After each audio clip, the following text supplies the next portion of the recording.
Topic हमारे पास जो है वो उसमें हमारे पास आ जाता है रेजिस्टेंस, प्रेशर एंड फ्लो।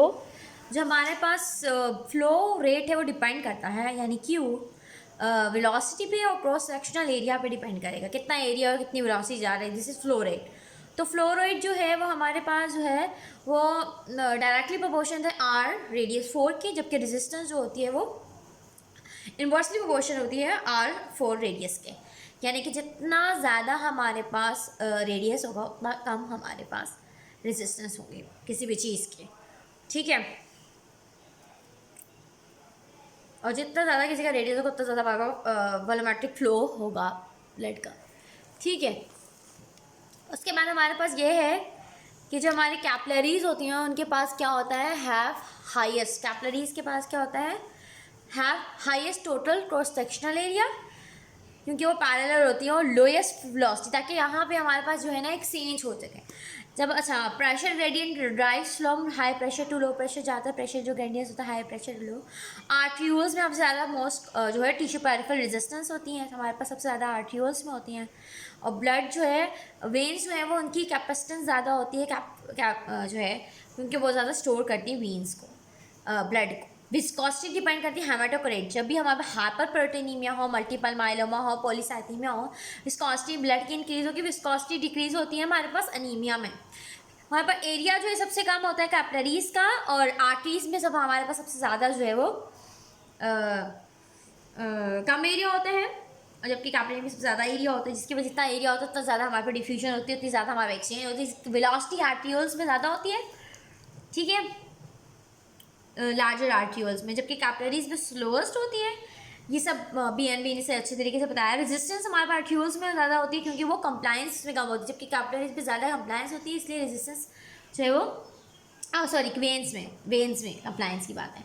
जबकि प्रेशर ड्रॉप जो है वो आर्टरीज में ज़्यादा होती है, क्योंकि वहाँ पे सबसे ज़्यादा रेजिस्टेंस होती है। जब वेन में सबसे कम प्रेशर ड्रॉप होता है, क्योंकि वहाँ सबसे लोएस्ट जो है ना वो रेजिस्टेंस होती है। तो रेजिस्टेंस आर्टरीज में ज़्यादा है, वेन में कम है। प्रेशर ड्रॉप आर्टरीज में ज़्यादा है, वेन में कम है। वेलोसिटी लार्जर आर्टरीज में सबसे जो है वो ज़्यादा तेज़ है, जबकि कैपलरीज में सबसे कम है। एरिया सबसे कैपलरी में ज़्यादा है और लार्जर आर्टरी में लोएस्ट है। तो इस तरह याद करना है BNB से देख के। तो अभी जो हमारे पास कार्डियोवास्कुलर फंक्शन ग्राफ, इसमें ये बता रहे हैं कार्डियक फंक्शन ग्राफ ये ऐसे है, और वास्कुलर वीनस रिटर्न ये है। जबकि कार्डियक आउटपुट बढ़ेगा तो हमारे पास इनोट्रॉपी दी हमने जैसे कि, तो हमारे पास स्ट्रोक वॉल्यूम बढ़ेगी, ठीक है, ब्लड वॉल्यूम बढ़ेगी। तो कैटाकोलामीन दिए, डोपाटामीन दिया, मिलोनिन दिया डिजॉक्सिन एक्सरसाइज से। जबकि कम कब होगा हमारे पास कार्डियक आउटपुट, कम कब होगा, एनोट्रॉपी कब होगी, तो हमारे पास तब होगी जब हार्ट फेलियर होगा with reduce reaction failure. Necrotics narcotics दे दिए, ठीक है, उसने ड्राइव हमारी कम कर दी, सिंपैथेटिक इनहिबिशन होगी किसी भी वजह से, ठीक है। तो मीन आर्टीरियल प्रेशर हमारे पास वो आर्टीरियल प्रेशर है जहाँ पे हमारा अगर हार्ट भी स्टॉप हो जाए तब भी हमारे पास जो है ना आर्टरीज में रहेगा, ठीक है।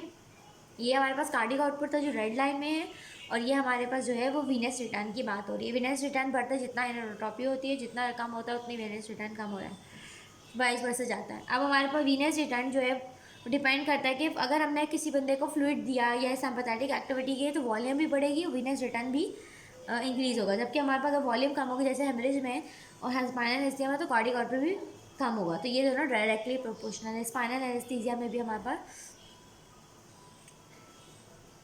वीनस आउटपुट कम होगा। हेमरेज टोटल पेरिफेरल रेजिस्टेंस जितनी ज़्यादा होगी, जितना ज़्यादा हमारे पास TPR जितना ज़्यादा होगा हमारे पास, उतनी ज़्यादा हमारे पास जो कार्डियक आउटपुट कम होगा। जितना ज़्यादा TPR ज़्यादा होगा उतना हमारा कार्डियक आउटपुट कम होगा, ठीक है। यहाँ पे बता रहे हैं वेज़ोप्रेसर से हमारे पास कार्डियक आउटपुट कम होगा, जबकि एक्सरसाइज और AB शंट में हमारे पास जो है ना TPR जो है कम होती है, जिसकी वजह से हमारे पास कार्डियक आउटपुट उतना बढ़ जाता है। यहाँ तक ना यहाँ पे जो है इनमें जो हमारे पास TPR जब बढ़ रहा है या कम हो रहा है, तो मीन आर्टीरियल जो है, मीन जो फंक्शनल हमारे पास यूनिट है, ये राइट आर्टीरियल प्रेशर है, वो कांस्टेंट रहेगा, ठीक है। इसमें कोई फर्क नहीं आएगा जो मीन आर्टीरियल प्रेशर है। जबकि वीनस टोन में डिक्रीज हो रहा है, इंक्रीज हो रहा है, सही है। और सिर्फ कार्डिक आउटपुट में हम डिपेंड कर रहा है कि एनोट्रॉपी में भी हमारे पास वीनस रिटर्न का ग्राफ कांस्टेंट रहेगा, ठीक है। चेंजेस ऑफर अकरिंग टेंडम में भी री एनफोर्सिंग एग्जाम्पल एक्सरसाइज में एनाटॉपी भी बढ़ती है, कॉन्ट्रैक्टिविटी भी बढ़ती है और टीपीआर भी कम होता है ताकि कार्डियो, तो मतलब ये चीज़ें सब साथ हो रही होती हैं। और कंपल्सेटरी हार्ट फेलियर में ऐसा होता है कि हार्ट फेलियर में एनाट्रोपी क्या होती है, हार्ट फेलियर में डिक्रीज होती है एनाट्रोपी और फ्लूइड रिटेंशन होती है। फिर क्या होता है, फ्लूइड रिटेंशन होती है, प्री लोड भर जाता है। जब फ्लूइड रिटेंशन होती है हार्ट फेलियर में तो फिर प्री लोड ज़्यादा आता है और फिर मेंटेन हो जाता है हमारे पास कार्डियक, इस तरह से कार्डियक आउटपुट मेंटेन हो जाता है हार्ट फेलियर में, जो कंपनसेटरी हार्ट फेलियर होगा। देन हमारे पास ये एक बार समझ आया तो सब बहुत आसान है। हमारे पास प्रेशर वॉल्यूम लूप है या कार्डियक, इसको हम साइकिल भी कहते हैं। तो हमारे पास जो नॉर्मली जो हमारे पास साइकिल स्टार्ट होता है वो हमारे पास S1 है, जहाँ से मिट्रल वॉल हमारे पास जो है यहाँ से हम स्टार्ट करते हैं, जहाँ से मिट्रल वॉल क्लोज हुआ हमारे पास क्या होगा, हमारे पास वॉल्यूम जो है, अच्छा फिर हमारे पास क्या होगा, S1 हमारे पास स्टार्ट हुआ, बटरवर्क क्लोज हुआ, यानी कि हम हमारे पास आज पहले तो हमारे पास क्या होता है, उससे हमारे वॉल्यूमेट्रिक कॉन्ट्रैक्शन होती है। देन हमारे पास एओर्टिक वॉल जो है वो ओपन होता है और हमारे पास सिस्टोलिक इंजेक्शन होती है, ठीक है। और फिर सिस्टोल जारी रहता है। फिर जैसे ही एओर्टिक वॉल क्लोज होता है देन हमारे पास आइसोवॉल्यूमेट्रिक रिलैक्सेशन होती है। फिर देन हमारे पास जो है वो जो है फिर देन हमारे पास क्या होता है, मिट्रोवॉल ओपन होता है। मिट्रोवॉल जब ओपन होता है तो हमारे पास क्या होता है, फीलिंग स्टार्ट होती है, रैपिड फीलिंग होती है मिट्रोवॉल के होने के बाद। और S3 साउंड सुनाया देता है बीच में, S3 हमारे पास। और जो है देन बिफोर S1 हमारे पास क्या सुनाई देगा, मिट्रोवॉल क्लोज से पहले S4 सुनाई देगा। रिड्यूस फीलिंग होती है क्लोजिंग से पहले, जो उसे कहते हैं रिड्यूस फीलिंग होती है। ये हमारे स्टेजेस होते हैं, isovolumetric contraction period between mitral valve closure और aortic valve, period of highest oxygen जो कंजप्शन है वो आइसोवॉल्यूमेट्रिक कॉन्ट्रैक्शन में होता है। सिस्टोलिक इजेक्शन क्या होता है, जब एओर्टिक वॉल ओपन होता है और क्लोज हो जाता है। आइसोवॉल्यूमेट्रिक रिलैक्सेशन है जहाँ पे अब पीरियड है जहाँ पे हमारे पास एओर्टिक वॉल क्लोज हुआ और मिटर वॉल ओपन हुआ। रैपिड फीलिंग में जब मिटर वॉल ओपन हुआ, रिड्यूस फीलिंग जब बिफोर हमारे पास जो है वो मिटर वॉल क्लोज होने वाला। अच्छा जब भी प्री वॉल बढ़ेगा हमारे स्ट्रोक वॉल्यूम बढ़ेगी, यहाँ पे बता रहे हैं। अच्छा जब भी हमारा, तो ये ग्राफ जो है राइट साइड पे जाएगा। जब भी हमारे पास जो है कॉन्ट्रैक्टली बढ़ेगी, स्ट्रोक वॉल्यूम बढ़ेगी, इजेक्शन फ्रैक्शन बढ़ेगा, एंसिस्टोलिक वॉल्यूम बढ़ेगी, तो ग्राफ जो है वो लेफ्ट साइड पे आ जाएगा। जब भी आफ्टर लोड बढ़ेगा तो ग्राफ ऊपर की तरफ जाएगा, हमें ज़्यादा प्रेशर लगाना पड़ेगा वेंट्रिकल्स को, तो एओर्टिक प्रेशर बढ़ेगा, स्ट्रोक वॉल्यूम कम हो जाएगी, इजेक्शन स्ट्रोक वॉल्यूम जो है वो बढ़ जाएगी।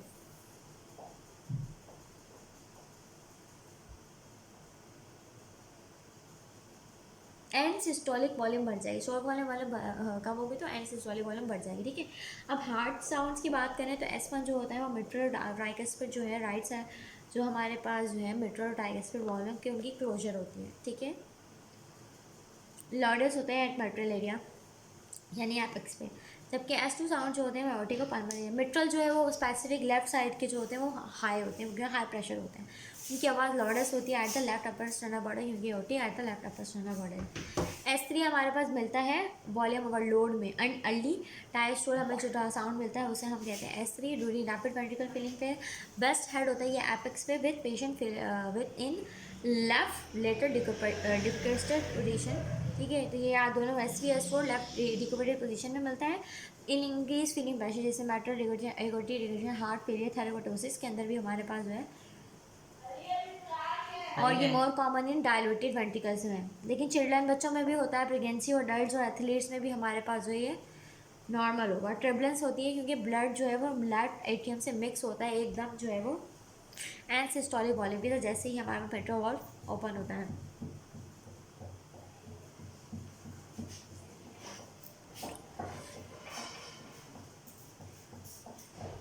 S4 क्या होता है, लेट डायस्टोलिक के बिफोर S1, ये बहुत आता है बिफोर S1 आफ्टर S1।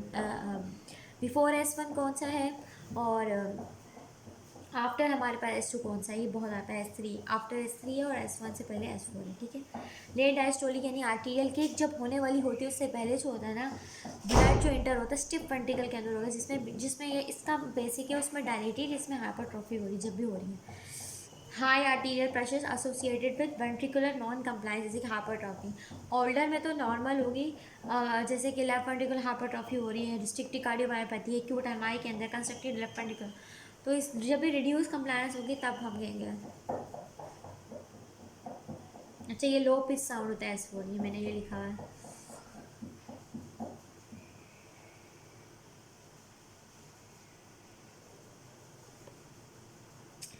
अच्छा, S3 का साउंड कंटकी कंटकी जैसा होता है, और S4 का जो है वो Tennessee Tennessee Tennessee Tennessee Tennessee Kentucky और टेंसी। अच्छा, GBP जो है वो अच्छा यहाँ पे हमारे पास जो ग्राफ है यहाँ पे ये दिखा रहे हैं, जो हमारे पास जो ग्राफ बना हुआ है, आर्टीरियल सिस्टोल होता है, आइसोवोलमेट्रिक कॉन्ट्रैक्शन, फिर रैपिड इजेक्शन, फिर रिड्यूस इजेक्शन, फिर रिलैक्सेशन, फिर rapid ventricle filling, reduce ventricle filling. तो सब आर्टीरियल सिस्टोल होता है तो हमारे पास जो है वेव बनती है JVP में। ठीक है, और S4 तब होगा, आर्टीरियल सिस्टोल में S4 नज़र आता है जब हमारे पास नॉन कंप्लायंस होगी। उसके बाद हमारे पास जब ए वेव बनती है, जब आर्टीरियल कॉन्ट्रैक्ट करता है ना। अच्छा, उसके बाद हमारे पास क्या है, ए फैब में आर्टीरियल कॉन्ट्रैक्ट नहीं कर पाता है तो एब्सेंट है हमारे पास ए फैब। अच्छा, S1 जब हमारे पास साउंड आएगा, जैसे ही हमारे पास मेट्रो वर्क क्लोज होगा तो हमारे पास आयोटिक वॉल, ये पूरा ग्रेडियंट ऊपर जाएगा, ठीक है ना, वेंट्रिकल पुश हो रहा है, ठीक है। उसके बाद S1 वेव बनेगी। अच्छा, फिर हमारे पास क्या होगा, जैसे ही हमारे पास आइसोवोलमेट्रिक कॉन्ट्रैक्शन हो गई तो हमारे पास जो है अब जो है हमारे पास क्या होगा,